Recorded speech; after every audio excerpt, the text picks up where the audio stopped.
Hello hi friends అస్సలాముఅలైకుం నమస్కారం అండి. Welcome to my YouTube family. నా ఛానల్ పేరు 262 స్టోరీస్ అండ్ వ్లాగ్స్ అండి. ఈరోజు థంబ్‌నెయిల్ చూస్తేనే మీకు తెలిసిపోయి ఉండేది ఈరోజు ట్రావెలింగ్ వ్లాగ్ అని. అవునండి, నేను ఈరోజు ఊరు వెళ్తున్నాను. బర్త్‌డే సెలబ్రేషన్ అయిన తర్వాత ఈ బెలూన్స్‌తో పిల్లలు గేమ్ ఆడతానన్నారు. ఇంకా సరేలే అని ఆడుకోమన్నాను నేను కూడా. కలర్స్ చెప్తూ ఉంటే వాళ్ళిద్దరిలో ఎవరు ఫస్ట్ అయితే ఆ కలర్ బెలూన్‌ని పగలగొడతారో వాళ్ళే విన్నర్ అని అలా పిల్లలు గేమ్ ఆడుతుంటే ఇంకా నేను వాళ్ళని ఆడిస్తున్నానండి గేము. వాళ్ళకదొక యాక్టివిటీగా ఉండిద్దని. ఎంతైనా బెలూన్స్ వదిలిపెట్టేస్తే వేస్ట్ అయిపోతాయిగా. ఇది బర్త్‌డే అయిపోయిన తెల్లారి రోజు వ్లాగ్ అండి. బర్త్‌డే అయిపోయిన తెల్లారి రోజు మేము ఊరెళ్తున్నాము. ఇంకా ఊరు వెళ్ళాలంటే ఇంకా ఇంట్లో ఉన్న లేడీస్‌కి తెలుసు కదండీ! చాలా పని ఉండిద్ది. ఆ రోజు ఇంకా టకటక నేను కూడా ఫాస్ట్‌గా పని అయితే స్టార్ట్ చేసేసాను. మొత్తం నీట్‌గా క్లీన్ చేసుకోవడానికి. ఇంకా ఈలోపైతే పిల్లలేమో నాకు కొంచెం హెల్ప్ చేస్తున్నారండి. కొన్ని మడత వేయాల్సిన బట్టలు ఉన్నాయి కదా! అవన్నీ మడత పెట్టేస్తున్నారు. నేను కూడా ఎక్కడికక్కడ నీట్‌గా సర్దేసుకుంటూ ఊడ్చుకొని వచ్చేస్తున్నాను. నేను ఇల్లు తుడిచేటప్పుడు కళ్ళ ఉప్పు అంటారు కదా! అది వేసి అయితే ఇల్లు తుడుస్తానండి. నా లైజాలు అవన్నీ ఏం వేయను. నాకు స్టార్టింగ్ నుంచి కళ్ళుప్పు వేసి ఇల్లు తుడవడం అలవాటు. ఉప్పు వేసి తుడిస్తే చాలా నీట్‌గా మురికిపోయినట్టు అనిపిస్తుంది. మీరు ఒకసారి ట్రై చేయాలంటే ట్రై చేసి చూడండి. ఒక 2 రోజులు అలా తుడిచిన తర్వాత ఇల్లు ఎంత నీట్‌గా మేము నడుస్తున్నా కూడా ఎంత నీట్‌గా అనిపించిద్ది ఇల్లు. మీరు ఒకసారి ట్రై చేసి చూడండి. ఇల్లు చాలా నీట్‌గా ఉండిద్ది. మేబీ అందరికీ తెలిసే ఉండొచ్చేమో ఇది. ఇంకా ఊరికి తీసుకువెళ్ళాల్సిన బట్టలన్నీ తీసి ఒక పక్కన పెట్టేసానండి. ఇప్పుడు అవన్నీ బ్యాగ్‌లో సర్ది పెట్టాలి. చాలామంది ఊరు వెళ్ళే ఒక రోజు ముందైతే నీట్‌గా సర్దుకొని ఐరన్ చేసుకుంటారు. నేనైతే ఊరు వెళ్ళే రోజైతే హడావుడిగా ఐరన్ చేసుకుంటున్నానండి. నాలాగా మీరు ఎంతమంది ఉన్నారో కామెంట్ సెక్షన్‌లో కామెంట్ చేయండి. ఒకరోజు పని ముందు చేసుకుంటే ఎంత మంచిగా ఉండేది. కానీ అదేమో ఏదో పని వల్ల ఇంకా నేను నెగ్లెక్ట్ చేశాను. ఇంకా ఊరెళ్ళే ముందు నేను ఒక 2 గంటల ముందైతే ఐరన్ చేసుకున్నానండి. ఎక్కడికైనా ట్రావెల్ చేయాలన్నా లగేజ్ ప్యాకింగ్ చేయాలి కదండీ బట్టలు. అలా బట్టలు ప్యాకింగ్ చేయడానికి ఒక్కొక్కళ్ళకి ఒక్కొక్క ట్రిక్ తెలుసు. నేనైతే ఈ ట్రిక్‌ని ఫాలో అవుతాను. ఇలా నీట్‌గా బట్టలు సర్దుకుంటానండి. ఇక నాకు టైం లేదని ఇంకా ఫాస్ట్‌గా ఉన్న మడతల్నే ఇంకా కొంచెం అలా కవర్ చేసి పెట్టేస్తున్నాను.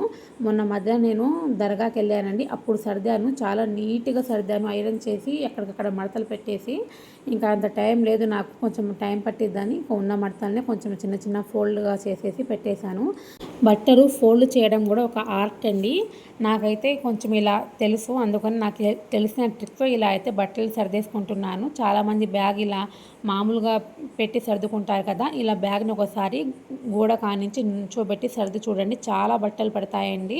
చాలా మంచిగా కూడా నీట్‌గా ఉంటాయి. మేము బట్టలు తీయడానికి కూడా మాకు ఏ రోల్‌కి కావాలంటే ఆ రోల్ బట్టలు మాకు కనిపిస్తాయి, తీసేసుకోవచ్చు.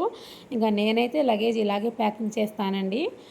ఇలా మడతలు పెడితే చాలా బట్టలనేవి మాకు లగేజ్‌లో పడతాయండి. మాకు ట్రావెలింగ్ చేసేటప్పుడు ఇలా నీట్‌గా సర్దేసుకుంటే చాలా బట్టలనేవి మాకు ఒక బ్యాగ్‌లోనే సరిపోతాయి. కానీ కొన్ని బట్టలు మిగిలాయండి.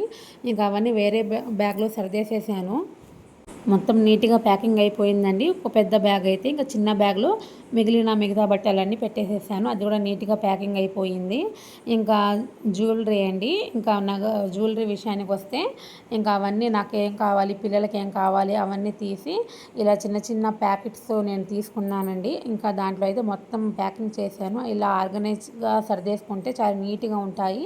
మనకు పిల్లలకు తీసుకొని వాడుకోవాలన్నా ఎప్పటికప్పుడు దేంట్లో ఉన్నాయో అనేది మాకు నీట్‌గా అర్థమైపోయిద్దండి. అందుకని నేనెప్పుడు ఇలాంటివే క్యారీ చేస్తాను ఊరెళ్ళేటప్పుడు. ఇంకా ఊరెళ్ళేటప్పుడు ఈ అంట్లు ఏంటోనండి ఎన్నిసార్లు కడిగినా అంట్లు వస్తూనే ఉంటాయి. ఊరెళ్ళే ఇంట్లో నుంచి బయలుదేరే గంటంత వరకు కూడా అంట్లు వస్తూనే ఉంటాయి, కడుగుతూనే ఉంటాము. నాకైతే ఇలానే ఉంటూ ఉంటాయండి. ఏదో ఒకటి పిల్లలకు కావాల్సినవి మళ్ళీ వాళ్ళకి ఇస్తూ ఉంటా, మళ్ళీ కడుగుతూ ఉంటాను. నాకు కూడా ఇంతేనా? మీ అందరికి కూడా ఇంతేనా? కామెంట్ సెక్షన్‌లో కామెంట్ చేయండి. ఇంకా ఊరెళ్ళడానికి ఏది ఉన్నా లేకపోయినా ఆధార్ కార్డ్ మాత్రం అస్సలు మర్చిపోకూడదండి ఇప్పుడు. ఆధార్ కార్డ్ కంపల్సరీగా ఉండాలి. ఇంకా అవన్నీ చెక్ చేసుకున్నాను. లగేజ్ ప్యాకింగ్ చేసుకున్నాను. ఇంకా ఊరైతే బయలుదేరడానికి సిద్ధమైపోయానండి. ఇంకా మొత్తం ఇంట్లో లైట్లు అవన్నీ చెక్ చేసుకొని రావాలి కదా! ఇక్కడ నాకు పెద్ద ఒక టాస్క్ అండి ఇది. అన్నీ ఆఫ్ చేస్తాను. కానీ గ్యాస్ దగ్గర వచ్చేసరికి గ్యాస్ సిలిండర్ ఆఫ్ చేసినా కూడా మళ్ళీ కొంత దూరం వెళ్ళేసరికి నేను ఆఫ్ చేశానా లేదా అని ఒక చిన్న థాట్ అయితే ఉండిద్ది నాకు. మీకు కూడా ఇంతేనా? కామెంట్ సెక్షన్లో కామెంట్ చేయండి. ఇంకా బయలుదేరామండి విజయవాడ. దుర్గమ్మ గుడి దగ్గర మొత్తము చక్కగా నీట్గా అలా డెకరేషన్ చేసి పెట్టేశారు. మొత్తానికి 3 గంటల జర్నీ తర్వాత మా అమ్మ వాళ్ళ ఇంటికి అయితే వచ్చాను. మా అమ్మ వాళ్ళ ఇల్లు, మా అత్తయ్య వాళ్ళ ఇల్లు ఒకటే ఊరండి. పక్క వీధులే, అంత ఇబ్బంది ఉండదు. ఇంకా మా అమ్మ వాళ్ళు ఇటు రమ్మంటే అటు వచ్చాను. మా చెల్లి వాళ్ళు కూడా వచ్చున్నారండి. ఇంకా మా కోసం మా అమ్మ బిర్యానీ అయితే రెడీ చేసింది. చికెన్ బిర్యానీ విత్ కట్ట రెడీ చేసి పెట్టేసిందండి. ఇంకా మేము వచ్చి వేడిగా వేసుకొని తినేసేయడమే. ఇంకా రాగానే ఆకలేసింది. 9:30 అయిందండి వచ్చేసరికి. ఇంకా మా చెల్లి వాళ్ళ పిల్లలు, మా పిల్లలు ఇంట్లో సందడేనండి. సందడి ఇంకా మాకు. మా అమ్మ వాళ్ళ ఇంటికి ఎప్పుడు వచ్చినా మా పిల్లలకి, మా చెల్లి వాళ్ళ పిల్లలకి, మా అన్నయ్య వాళ్ళ పిల్లలకి అన్నం తినిపించేది నేనేనండి.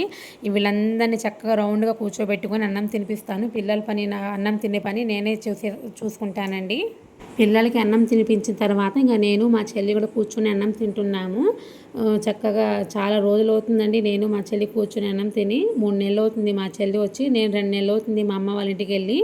ఇంకా చక్కగా మంచి టైం దొరికింది కదా అని అక్కడ మా చెల్లి నాకు తినిపిస్తుంది, నేను మా చెల్లికి తినిపించాను. చక్కగా కడుపు నిండా అన్నం తినేసామని. బిర్యానీ అయితే మాత్రం సూపర్. ఇంకా మా నాన్నతో మాట్లాడుతూ మా నాన్న, నేను, మా చెల్లి అందరం కలిసి అన్నం తిన్నాము. ఇదేనండి నా ట్రావెలింగ్ వ్లాగ్. ఈ వ్లాగ్ కనుక మీకు నచ్చినట్టయితే చిన్న like, share and subscribe friends. Bye friends. ఖుదా హాఫీజ్.